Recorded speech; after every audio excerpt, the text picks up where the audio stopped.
Having a sister who was a junior high school graduate would be laughed at by their family over there. They're all elites. I won't invite you to my wedding, and even if something happens to you, I won't go to your funeral. If you want to resent someone, resent yourself for being uneducated. My sister's words that denied my entire life made me cry. I had been acting as a mother to my siblings for a long time, but had I been raising my children wrong? The answer was that my sister herself would prove it in her life. My name is Charlotte. I'm 40 years old and I got indigestion on the same day when I was excited to eat meat dishes and said I would eat a lot in the summer. I'm getting old, aren't I? I could eat as much as I wanted about 10 years ago. 10 years ago was a turning point for me. I have a sister Valentina who is 5 years younger than me and her brother Benjamin who is 1 year younger than her. When I was in elementary school, my parents divorced and a new father came to our house. At first, I thought this father was also kind. But gradually, he began to show his true nature. When I came home from school, my father drank alcohol during the day and lay down in the small living room of the apartment. When he was in a good mood, he suddenly hugged me and said something like, "You've grown up so much." He blew his breath, which smelled of alcohol, into my ear. He put me on his lap, stroked my hair, and massaged my shoulders for no reason. I don't have many memories of a normal father, but I guess he was kind to me. I don't know what this behavior meant to my father, but for me, it was disgusting to be treated like that by a drunken man. However, when he was in a bad mood, he would glare at me and sometimes get violent. Compared to that, it was a better day. I was reluctant to go home until I opened the front door because I didn't know which way my father's mood would go. If my sister or I went home first, he was in a good mood most of the time, but when my brother came back first, he was always in a bad mood. Looking back, I realized that my father was favoring only girls. Even if I consulted with my mother, I couldn't get her to take my side. On the contrary, "Your father is desperate to become a family, so get along with him." She said something like that. To be honest, I think my mother was protecting herself by pretending not to see my father's behavior toward us. Because of my father, who didn't work, my mother started working day and night. So my mother didn't know how scary it was for us to spend the night with my father, or even to look into the eyes of that man who was drunk and angry. Even when I was in junior high school, I was hugged when my father drank alcohol, and I couldn't help feeling in danger. Actually, this man and my mother were not married and had been in a common-law relationship for a long time. It's strange that a teenage girl is hugged by a stranger who is not even her father on the family register, no matter how drunk he is. Even if I can think of him as my real father, there is no trust between me and this man, so I can't forgive him. My sister and I are being loved for now, but my brother seems to be getting more and more dissatisfied with him every day, and it's too late to do something after something happens. I secretly made a plan to leave home. But there were no relatives I could rely on. I consulted with my junior high school teacher and was introduced to a job. The former classmate of the teacher was a president of a company, and he could work even if there were some problems, and there was a dormitory, so it was okay to bring my siblings. It was too good for me, and I wondered if it was really okay, but I decided to work at the factory I was introduced to because I couldn't help it. On the day I graduated from junior high school, I pretended to go out to play, and I met my younger siblings who had finished school. And we moved to a new place to live. I was worried every day that my parents would find us and take us back. But I didn't have to worry about that. The workplace I was introduced to was a pretty good sweatshop. Overtime was available for any number of hours, and if I had any complaints, I could quit. People with problems couldn't quit easily, and those who worked there were always stressed and irritable, and human relationships were the worst. You could hear shouting everywhere, and sometimes you could see people muttering in the corner of the workplace with a serious face. It was definitely not a healthy workplace environment. However, I had no choice but to do my best for my sister and brother. From now on, those children will go to high school or university, and they have the right to hold a future that I couldn't. So I swore in my heart to make those children happy no matter what. I endured every day with that in mind. Even though I was harassed at work because I was young, I worked hard and gradually became more financially stable. To be honest, I'm not rich, but compared to when I started from empty, I'm better off. As I got older, I had more job opportunities, so when I was 19, I quit my factory job and moved from the company dormitory to a small apartment and worked at a convenience store. I decided to work hard for my siblings' future, even if it was a bit of a stretch. I saved money little by little for living expenses, my siblings' tuition, and the cost of getting my own qualifications by working at a convenience store. At the age of 25, I started working as a medical clerk in a pediatric department. At that time, my brother was also working part-time in a physical labor job and earning his own tuition. Only my college student sister gradually became strange. "Valentina, you've been drinking every day lately, haven't you? Where are you getting that money?" "Huh? It's surprising what I can do if I split the bill with my friends. I mean, you can't get by with the allowance I give you. You're not even working part-time. There are various ways." "You're too naive, sis. I have plans, so I'm going now. See you later." "Hey, wait a minute." I felt uneasy about my sister's back as she left home in a hurry. My sister, who was a sophomore in college, frequently went out to eat around this time and often came home drunk. My brother, on the other hand, was furious, saying, "Why don't you work instead of going out drinking?" I wanted my siblings to live freely and comfortably after separating them from our parents based on my one-sided judgment. If they don't go too far, they can go out drinking without working part-time. I wanted her to enjoy things that only students can enjoy, even for me. However, I'm worried about how my sister, who doesn't have any money, is raising funds. No matter how many times I ask, I don't get a proper answer. Moreover, my sister's clothing has become more flashy over time. I was convinced that something was wrong when she started carrying handbags. So I made time to hold a family meeting. Then, my friends have a wide network of connections, including children from wealthy families and company presidents. They introduce me to various people. Those people pay for the girls' drinks, so there's no problem. Huh? I was stunned by my sister's otherworldly conversation. What kind of drinking is it where big-name entertainers and politicians flaunt young people and enjoy themselves? Moreover, it seems that they receive gifts, not just alcohol expenses.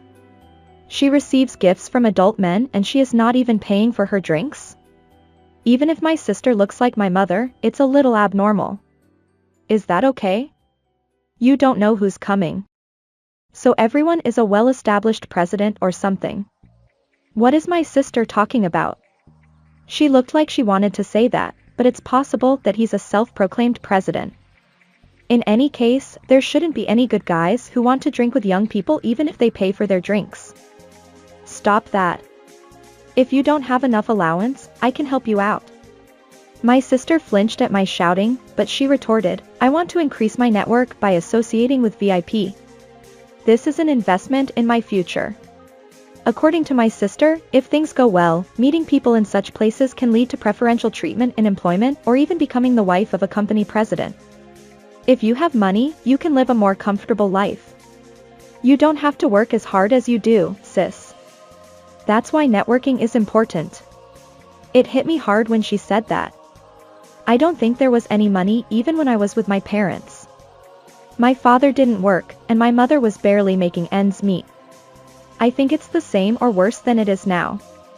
However, I, who only graduated from middle school, had no way to earn more than I do now. If I thought about the future, I wanted to have a stable life where I could work during the day and immediately provide money if something happened to my siblings. My sister is doing this because she has a latent desire to live a more affluent life. I felt sorry for being a bad sister. However, I still don't want to send my beloved sister to a place where I don't know what kind of person is there. After repeated persuasion, I was able to get her to stop participating in drinking parties. Peaceful days continued for a while.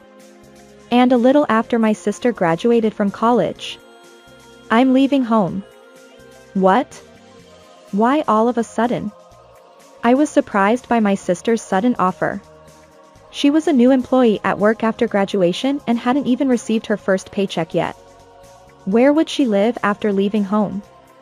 However, she seemed serious, and she was holding a bag of luggage in her hand. I'm getting married. Huh? Even my brother, who was fiddling with his smartphone with a blank face, raised his voice together. Wait a minute, sis. Who are you marrying? Although I wanted to ask the same thing, my brother was the first to speak up. Since hearing about that drinking party she often went to during her university days, my brother has been somewhat contemptuous of my sister, saying, "Don't flatter old men." He must have had a bad feeling about the 2 words of marriage that came out of my sister's mouth, just like me. We were stunned, and my sister answered with a straight face. I mean, we're already registered. My sister's sudden offer left me speechless. I went to see our parents. Why? My sister didn't answer. Why did she go to see such parents? Am I the only one who can't forgive them? Well, that's why we won't see each other again, but, bye. Saying that, my sister headed for the entrance, and I stopped her, saying, wait a minute. I couldn't be satisfied with such an explanation. I am her older sister and a substitute for my parents. Shut up. You're late for your appointment. I'm keeping my husband waiting. My sister was indignant. Wait a minute. Why did you go to see mom and dad? I don't even know who you married. I'm worried. What do you mean we won't see each other again? My words were incoherent, and my sister sighed. Well, he's someone I met at a drinking party when I was in college. He contacted me before graduation, and we started dating. Dad and mom are college graduates, right? My husband is an elite. We're inviting the parents of college graduates to the wedding, so my low-educated sister doesn't have to come. I can't embarrass their family. I won't see you again because you're low-educated. Even if you die, I won't go to your funeral, so forget about me. Saying that, my sister smiled and left the house. Seriously. She's the worst, sis. My brother, who looked really disgusted, offered me his hand and asked if I was okay. But I couldn't even hear my brother's voice. My head was full of my sister's words. I left home to protect my siblings, gave up going to high school, was blamed for things I didn't do at work, and endured being scolded. I sacrificed my youth and was left with the words, I don't want to go to the funeral of my low-educated sister. What was my life? Maybe for my sister, it felt like something I did on my own. I've been desperate many times because of my parents and the environment around me, but this was the first time I felt hopeless enough not to cry. Are you okay, sis? I know it's a shock, but it's okay. Forget about that kind of person. You don't have to go to the wedding, and we don't have to go to her funeral either. My brother said something pretty harsh, but I could understand what he was saying. Pursuing someone who hates me won't change anything, just like in love. If she's ashamed of me, I'll just leave her alone. That might be the last kindness I can give her. For a while, I pretended to be strong, but I couldn't get over my sister, and I had days when I couldn't recover. But I decided not to get involved anymore after I found out something. It was about 1.5 years after my sister left home. Suddenly, my sister called me on my cell phone. I decided to ignore it with my brother next to me, but the phone rang again. I should have set it to reject calls, but I changed the settings too late and accidentally answered the phone. Hello? Sis. Please come to the wedding. My sister's voice was tearful. What? Wedding? I was stunned. My brother saw me like that and asked me quietly, what's wrong? I just told him, well, something about a wedding. At that moment. Oh, is it today? Brother replied. My sister also answered at the same time. It's today. Yes. My brother, who is a college graduate, had received a wedding invitation from my sister, but he tore it up without replying. So even though we knew there was a wedding, we didn't remember the date. Didn't you tell me not to come? What's going on? My sister was silent for a moment in response to my question. Mom and Dad didn't come either. I don't even know where they are. I couldn't help but burst out laughing when I heard that. They're really terrible parents. This is a mess. I was supposed to give a speech thanking Mom. Just pretend you're there and talk. I can't do that. The family seats are empty. I see. If we don't go and our parents don't go, the seats will be empty. It's like saying that the bride's family is having problems. Isn't it more embarrassing to have someone with low education sitting there? Please. I'll apologize. I'll give you money. Come to the wedding. Well, Benjamin and I are traveling now, so it's impossible. What? Because you weren't here, we could save food and living expenses for 2 people. Benjamin was already working part-time and got a job, so we have more money now. I can't believe it. I sent you an invitation and knew today was my wedding day, but you're traveling. It's your own fault.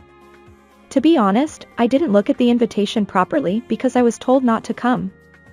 I didn't expect you to come crying to me now. It's just a coincidence. I don't believe your excuses. You're ruining someone's special day. You're the worst. You really don't think about the life I've sent you to protect you and your siblings. I don't want to ruin the special day of my beloved siblings. Even if you said you wouldn't come to my funeral. But why did you trust those parents? That's your mistake. Why did you get fooled in the first place? Huh? Mom dropped out of high school, and Dad didn't even graduate from middle school. Dad even has a criminal record. Are you kidding me? They were talking about being college graduates. Did you listen carefully to the conversation about them being college graduates? Did you misunderstand something you heard in the middle of the conversation? I don't think so. Only our real father is a college graduate. You might not know because you were little, but Mom and our current father never went to college. My sister was speechless at my words. If they had gone to college, we would have had a better life. Life was better before the divorce. Dad didn't have a job because of his criminal record and education, and Mom didn't have a good job, so she worked at night. I don't believe you. You don't have to believe me if you don't want to. Okay, that's fine. But is your husband okay? He looks a little suspicious. Huh? My husband? What are you talking about? Actually, after you left, I asked a private detective to investigate you. What? My sister showed disgust at my words. Well, anyone would hate being investigated without knowing it. However, it wasn't me who requested the investigation, it was my brother. My sister's husband was more than a year older than her. They got married about 2 months after they started dating. His family runs an apparel shop. He is an elite graduate of a famous university and a director of a major company. Well, he's a person with a brilliant career, but it seems that he and his friends from college have been doing something like investment fraud. It seems that they are mainly targeting elderly people, and they are very good at it. They haven't been charged yet, but it's only a matter of time. My sister, who knew everything, was silent. When I suggested divorce, my sister shouted, "Don't be ridiculous. I don't believe that nonsense. What is this? Are you trying to ruin the wedding? You're just lying. That's enough. We can have the wedding without any relatives." I wanted to say that she should have done that from the beginning, but my sister hung up before I could argue. Half a year later, my sister suddenly came to my house and begged me for help. She was considering divorce just before her husband was arrested, but she had nowhere to turn. My brother told me to leave her alone, but I am still her older sister and a substitute for my mother. I forgave my sister and started living with her again, but she messed up again. It was about a year after we started living together. Suddenly, my sister left a note saying, "My family has found a rich boyfriend who runs a company. We have a baby, so, bye," and left the house. However, this rich boyfriend was a terrible person. He was spoiled all his life and had no sense of money. He still receives pocket money from his parents and has never worked. He told my sister that he was a lawyer, but it turned out that he was just playing a lawyer game at the time and said the profession that came to mind. After they got married, he was always with his mother, and they did everything together. My sister was neglected, and her mother-in-law took a child who looked just like her husband away from her, so she couldn't participate in child rearing. I thought I would endure it because they had money, but the company had already gone bankrupt due to the recession, and soon her husband's pocket money ran out. Even so, her husband made my sister work, saying, "You have to work no matter what." Work. When my sister reached her limit and asked for help from our house, my brother and I couldn't forgive her this time. We have to make her realize that she is wrong if she thinks she will be spoiled forever. My brother seems to have complete contempt for her and told me not to get involved with her. I had to be cruel to be kind to her, so I sent her away and haven't seen her since. Now that I think about it, it might not have been my education that was bad, but my sister might have inherited the personality of my mother, who had no luck with men, more than anyone else. After that, my brother and I got married, so we left the apartment where we had lived together for many years. My husband and I have a boy and a girl, and my brother has twin girls. Both families are happy. Now we live close to each other and visit each other frequently, and we have more opportunities to let our children play together. My son is completely in love with my brother's twin girls, and it's cute to see my daughter a little jealous of that. My son also seems to enjoy seeing my daughter pout when her big brother doesn't play with her. As a parent, I'm relieved to see them loving each other. I once told my brother, I didn't feel like I was being treated very well by my parents, so I want to give my children as much love as possible. He casually replied, I didn't feel that way too much. It's probably because you took care of us carefully. I cried when he said that. I wondered if my sister became like that because I made her lonely, or if I was worried about my own child rearing, but my brother proved that the time when I was a mother to my young siblings was not a mistake. Let's raise our children with confidence. I want to continue to make a bright and smiley family. I pray that we will have happy days forever.